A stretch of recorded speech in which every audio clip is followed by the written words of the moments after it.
Our objective for literacy today is to discuss and evaluate how authors use language, including figurative language, considering the impact on the reader.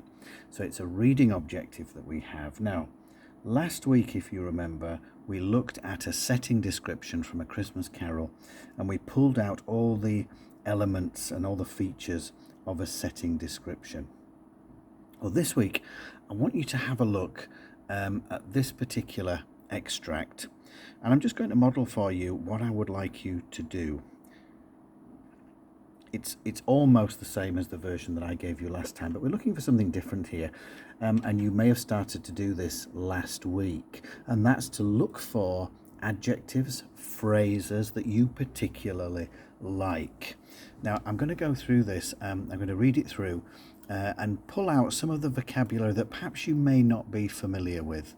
But when you're reading it yourself, if there are any words that you don't understand, then do look them up in a dictionary or an online dictionary and find out what they mean so you understand what the passage is all about. So it's the setting description of the winter and the cold.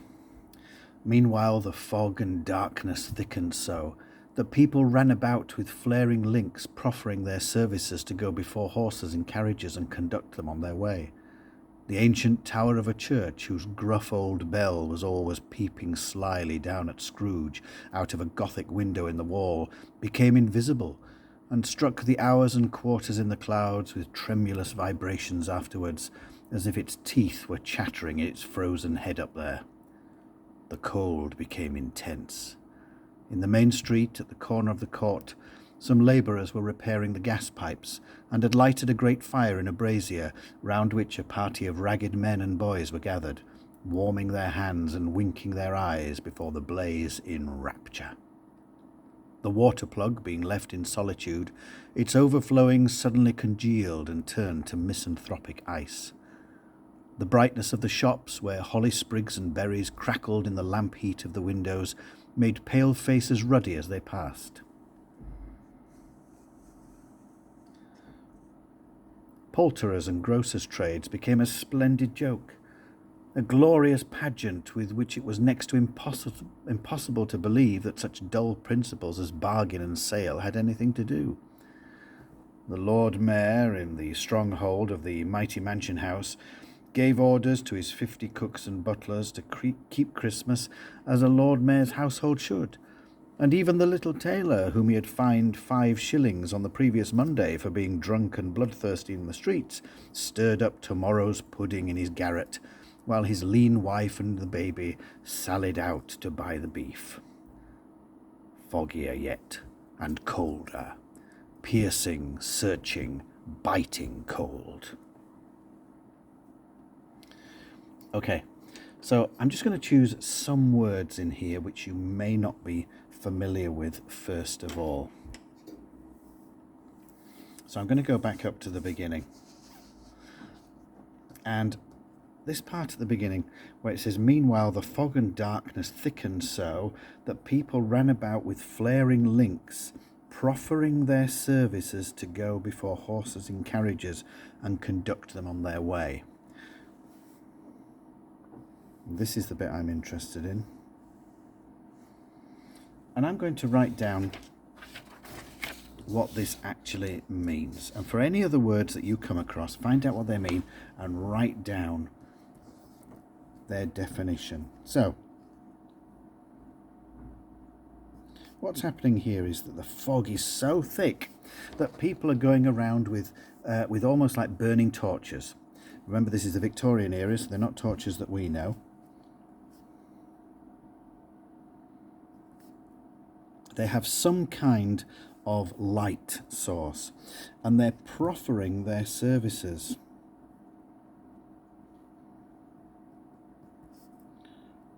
What they're doing there is they are going to drivers sitting on the horse and cart and saying, follow me, I'll light your way. The fog is that thick they can't see, so they're saying, follow me, I'll go before you, I'll go before your horse and conduct you on your way. So they are offering to light their way. So because we're looking at language here now, how authors use language, I'm really looking into this and finding out what some of these words mean if I am not too sure. So let's just have a look at one more example of a word that you may not know. And I am going to choose the word brazier, because somebody asked me about that in class today. And a brazier is like a metal basket that they have put all the wood and bits of coal and things like that to light a fire.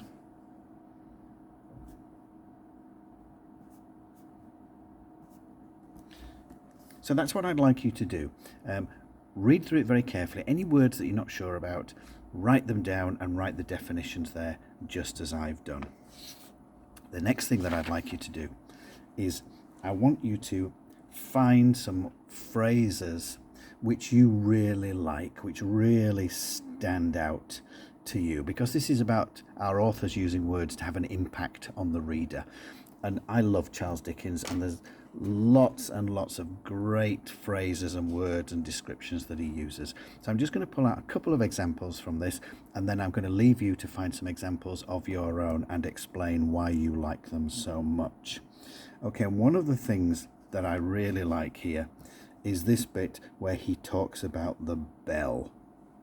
And he says, the ancient tower of a church, and I'm going to underline that, whose gruff old bell was peeping slyly down at Scrooge. And I like the sound of that, because it makes it sound like this bell has been around for a long time, and it's a bit miserable, and it's not very happy, and it's always peering down at Scrooge and watching what he's doing. So it's like the bell is an actual person. So I'm going to write out that sentence.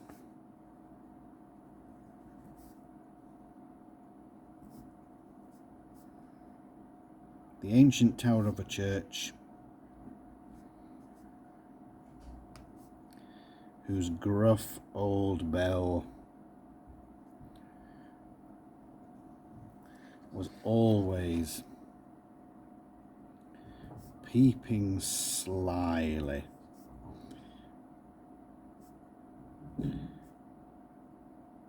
down at Scrooge. And I'm not going to write that out, but I'd like you to write out the whole sentence that you like, and then underneath that write an explanation as to why you like that sentence, why it stands out to you. So I'm going to write down,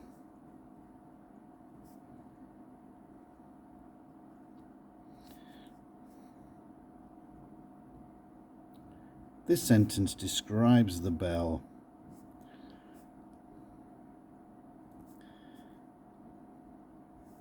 as being a person who is old and miserable, but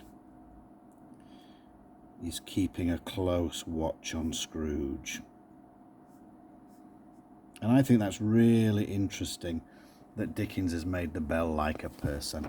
He goes into a bit more detail about it a little bit later on as well, in a couple of lines afterwards. But I'm going to leave you to find your own things. I'm just going to model one more for you, and then I'm going to leave you to find any phrases that you like yourself. And one of my favourite lines is down at the bottom here. And it's this one. I'm just going to underline this. You can underline it or highlight it. Piercing, searching, biting cold. I really love that. It's only short, but I think there's so much in there. So I'm going to copy it out. Piercing, searching, biting cold. And I really like that, because we've got 3 adjectives there to describe the cold, and they're all great adjectives, but it gives me the impression that the cold is like an animal. So again, like the clock, Dickens is giving human or living creature qualities to things which are not alive.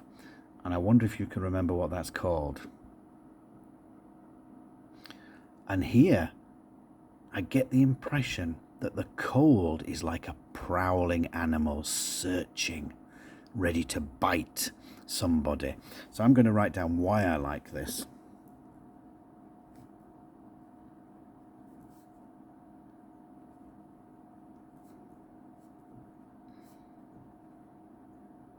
This sentence gives me the impression that the cold is actually searching for people to bite. Did you remember what that was called? Well, it's called personification. So this week we're concentrating on looking at how Charles Dickens has used language to make an impact on the reader, to make us think, oh, that's a really good phrase. And that last line, piercing, searching, biting, cold, it actually makes me feel cold to read it.